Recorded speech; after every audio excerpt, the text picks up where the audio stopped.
Welcome to Simplified UPSC by PPP, where we listen, learn, and grow together. Detailed notes in English and Hindi, plus practice questions for prelims and mains, only on our Telegram channel. Link in description. Want early access to all videos of this series? Join our paid Telegram group for just 499 rupees. One-time payment, lifetime access. WhatsApp now to join us. नमस्कार, आज की इस विस्तृत चर्चा में आपका स्वागत है। हम तक ऐसी उपयोगी सामग्री पहुंचाते रहने में हमारी मदद करने के लिए कृपया हमें सब्सक्राइब करें और YouTube पर हमारी पेड मेंबरशिप से जुड़ने पर विचार करें। आज हम यूपीएससी की तैयारी के नजरिए से एक बहुत ही महत्वपूर्ण विषय पर बात करेंगे। हमारे पास स्रोत के तौर पर है एनसीईआरटी कक्षा 12 की किताब समकालीन विश्व राजनीति का अध्याय 8 पर्यावरण और प्राकृतिक संसाधन। और सिर्फ इतना ही नहीं, हम ये भी देखेंगे कि इस अध्याय के सिद्धांतों पर यूपीएससी ने पिछले वर्षों की परीक्षाओं में कैसे सवाल पूछे हैं। इसके लिए हमारे पास 2013 के प्रीलिम्स और मेंस के कुछ प्रश्न भी हैं। तो आज का हमारा लक्ष्य साफ है, इस अध्याय के मुख्य बिंदुओं को समझना और उन्हें यूपीएससी के प्रश्नों से जोड़कर देखना, ताकि तैयारी को एक नई दिशा मिल सके। तो चलिए इस पर विस्तार से चर्चा शुरू करते हैं। ठीक है, तो सबसे पहले ये समझते हैं, पर्यावरण जैसे मुद्दे अचानक से वैश्विक राजनीति का इतना बड़ा हिस्सा क्यों बन गए? किसी एक देश की नहीं है। 1972 में क्लब ऑफ रोम की एक रिपोर्ट आई थी, लिमिट्स टू ग्रोथ, जिसने पहली बार दुनिया का ध्यान इस तरफ खींचा। समस्याएं जैसे ओजोन परत में छेद या ग्लोबल वार्मिंग, इनका समाधान कोई एक देश अकेले नहीं कर सकता। इसके लिए वैश्विक सहयोग जरूरी है। यहीं से पर्यावरण विश्व राजनीति का एक अहम हिस्सा बन गया। और यहीं पर बात वाकई दिलचस्प हो जाती है। 1992 में रियो डी जनवरियो में पृथ्वी सम्मेलन हुआ। यहाँ विकसित और विकासशील देशों के बीच एक टकराव देखा।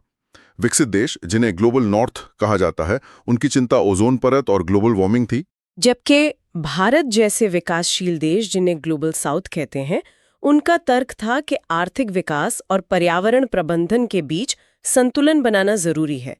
उनकी मुख्य चिंता गरीबी दूर करना थी। यहाँ जो बात सबसे दिलचस्प है वो है साझी परंतु अलग अलग जिम्मेदारियों का सिद्धांत।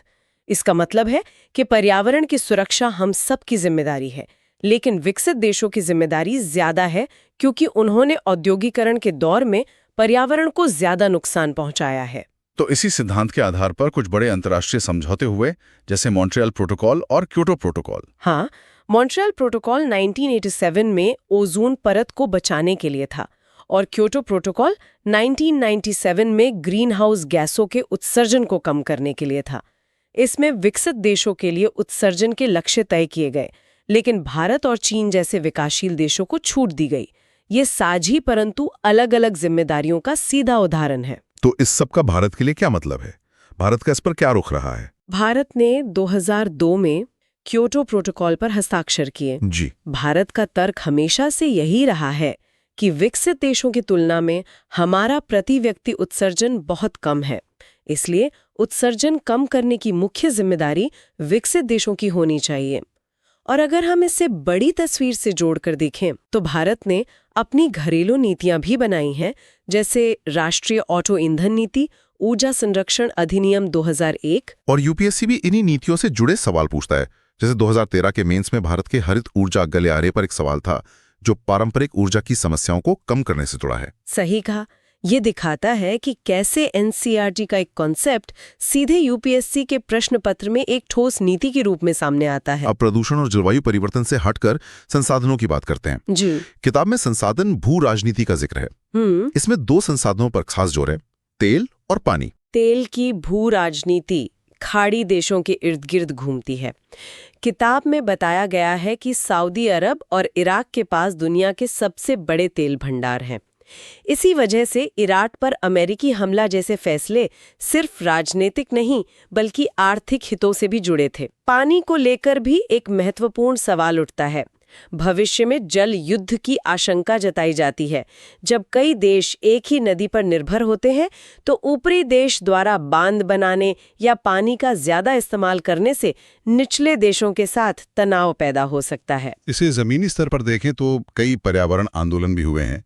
ये सिर्फ पेड़ बचाने के लिए नहीं बल्कि लोगों के अधिकारों के लिए भी थे, जैसे भारत में नर्मदा बचाओ आंदोलन। और इसमें मूलवासी समुदायों का मुद्दा भी जुड़ता है, जिन्हें भारत में अनुसूचित जनजाति कहा जाता है। किताब के अनुसार वे भारत की आबादी का लगभग 8% है।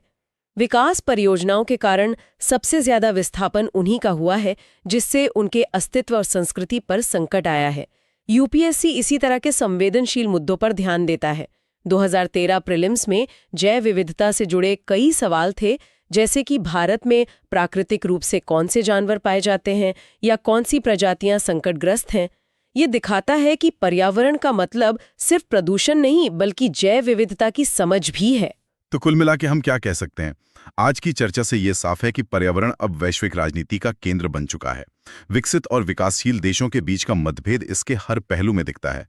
भारत का रुख साझी परंतु अलग-अलग जिम्मेदारियों के सिद्धांत पर आधारित है और संसाधनों पर नियंत्रण भविष्य के संघर्षों का कारण बन सकता है। स्रोतों में हमने देशों के बीच संसाधनों के टकराव की बात की, लेकिन सोचिए, जैसे जैसे पर्यावरण का दबाव बढ़ेगा, क्या साझी परंतु अलग-अलग जिम्मेदारियों का सिद्धांत किसी देश के अंदर भी लागू हो सकता है? उदाहरण के लिए, भारत जैसे संघीय देश में क्या अत्यधिक औद्योगिक राज्यों और कृषि प्रधान राज्यों के बीच संसाधनों के उपयोग को लेकर इसी सिद्धांत पर बहस हो सकती है? यह एक विचारणीय प्रश्न है। बेहतरीन। इसी विचार के साथ हम आज की चर्चा समाप्त करते हैं। हमें उम्मीद है कि यह विश्लेषण आपकी यूपीएससी की तैयारी में मददगार साबित होगा। अगर आपको यह सामग्री उपयोगी लगी तो कृपया हमारे चैनल को सब्सक्राइब करें और YouTube पर हमारी पेड मेंबरशिप से जुड़कर हमें सहयोग दें। धन्यवाद। Thanks for watching. Follow us on Telegram and Instagram. Don't forget to like, share, and subscribe.